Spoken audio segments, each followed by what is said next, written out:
एक बिलासपुर में सासू माँ थी। बहू आई नई नई, तो आस पड़ोस की पड़ोसन आती है ना पूछने, और बहू कैसी है तेरी, कोई दिक्कत तो नहीं। तो भोली भाली हमारी परिचितानी जैसी सास, एकदम भोली, बोले बहू कैसी है, बोले मत पूछ, अरे बताओ तो सही। तो कहा एकदम चांद का टुकड़ा है। क्या है? चांद का। अच्छा, शुरुआत में जब नई नई बहू आती है सबको चांद का टुकड़ा ही लगती है, चांद का टुकड़ा है। थोड़ा समय गुजरा, 1 आध साल बीते, बहू का थोड़ा अधिकार अब घर में हो गया, तो खटपट होने लगी सास में और बहू में। आवाजें पड़ोस में जाने लगी, बोले क्या बात है, तू उदास उदास रहती है, क्या बात है, बहू कैसी है? बोले मत पूछ, अरे बता तो सही। बोले एकदम सूर्यमुखी जैसी है। बोले जब बहू का नया नया विवाह हुआ था तब तो तू कह रही थी चंद्रमुखी है। बोले उस समय तो चंद्रमुखी थी, अब सूर्यमुखी हो गई। सूर्यमुखी मतलब? बोले कभी कभी गर्म हो जाती है, कभी कभी। 2-4 साल और निकली, अब बहू के छोरा छोरी हो गए, अब तो पूर्ण अधिकार है बहू का। अब तो बहू कहे मेरी गृहस्थी, सासू मां तुम बाहर वाली कमरे में बैठो। तो खटपट ज्यादा हो गई। सासू मां इस बात से बोले जिंदगी भर मैंने कमाई की, मैंने गृहस्थी को बनाया, और तू कल की आई छोकरी मेरे घर को चलाएगी। तो खटपट ज्यादा होने लगी। पड़ोसन फिर आई, एक बात बता, तेरे घर से बहुत आवाज आती है, कैसी है बहू? बोले मत पूछ, अरे बता तो सही कैसी है। तो कहा, बोले एकदम ज्वालामुखी की तरह, एकदम ज्वालामुखी। तो चंद्रमुखी से कब ज्वालामुखी बन जाए कोई भरोसा नहीं महाराज। लेकिन एक बात बताऊं, कोई भी बहू चंद्रमुखी से ज्वालामुखी बनना नहीं चाहती, वो उम्र भर चंद्रमुखी बना रहना चाहती है, लेकिन ये सांस बनने नहीं देती। हाँ, इसमें बहुओं का दोष नहीं है, सासों का ही दोष है। क्यों? क्योंकि सास कौन किसे कहते हैं? सास का तो नाम ही है, जो सांस ना लेने दे वही सास, जो सांस ना लेने दे वही सास। एक व्यक्ति ने एक संत से पूछा, बोले महाराज एक बात बताओ, वनवास तो राम जी को लगा था, सीता जी वन में क्यों गई? बात सही भी है, लक्ष्मण को सीता को वनवास थोड़ी लगा था, राम जी को लगा था। बोले सीता जी वन क्यों गई? संत बोले बेटा, सीता के वन जाने में बहुत बड़ी सीख है।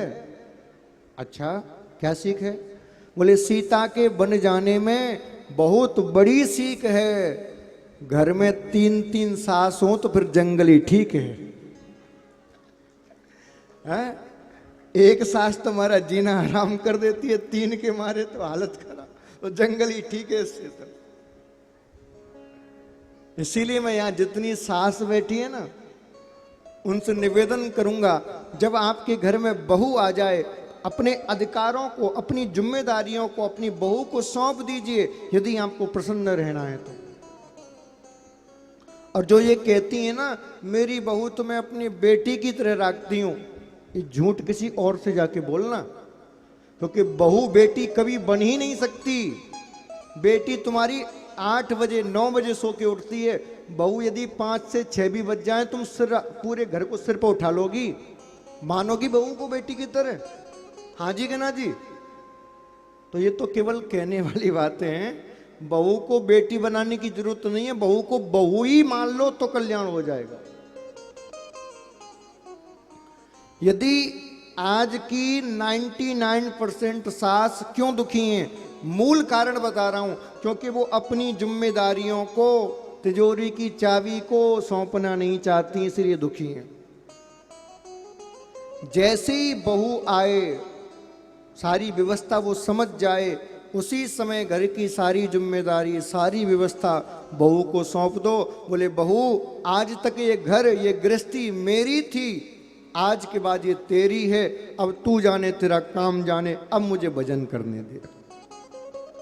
जिस समय आप ऐसा कर दोगी, मेरी गारंटी है वो बहू आपके चरण धो धो के ना पिए तो मेरा नाम फेर के रख देना।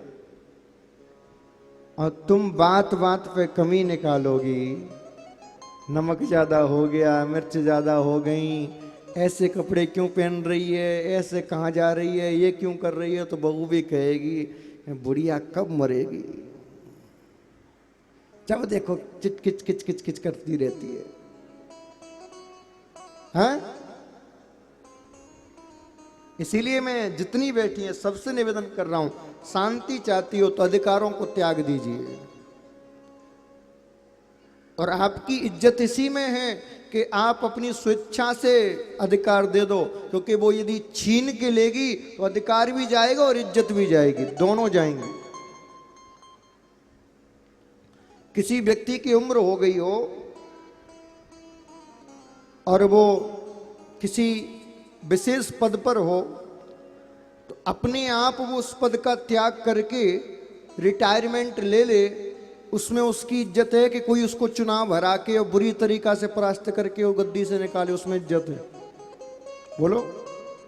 स्वतः ही पद त्याग दे, उसमें उसका बड़प्पन है। यदि ऐसा वो करेगा तो उसके विरोधी भी उसका सम्मान करेंगे। लेकिन यदि दूसरे से परास्त होकर और फिर पद त्यागोगे तो भैया ना तो विरोधी सम्मान करेंगे और जो तुम्हारे अपने हैं वो भी तुमसे दूर हो जाएंगे। समझ में आ रही है बात? क्यों सासू माओ, आ रही है समझ में? महाराज क्या करें, आदत पड़ गई है, जब तक तिजोरी की चाबी पल्लू ते ना लटके हल्का हल्का लगता है। अरे भारी करना, दो चार पत्तल लटका लो, चाबी से ही क्या विशेष प्रेम है।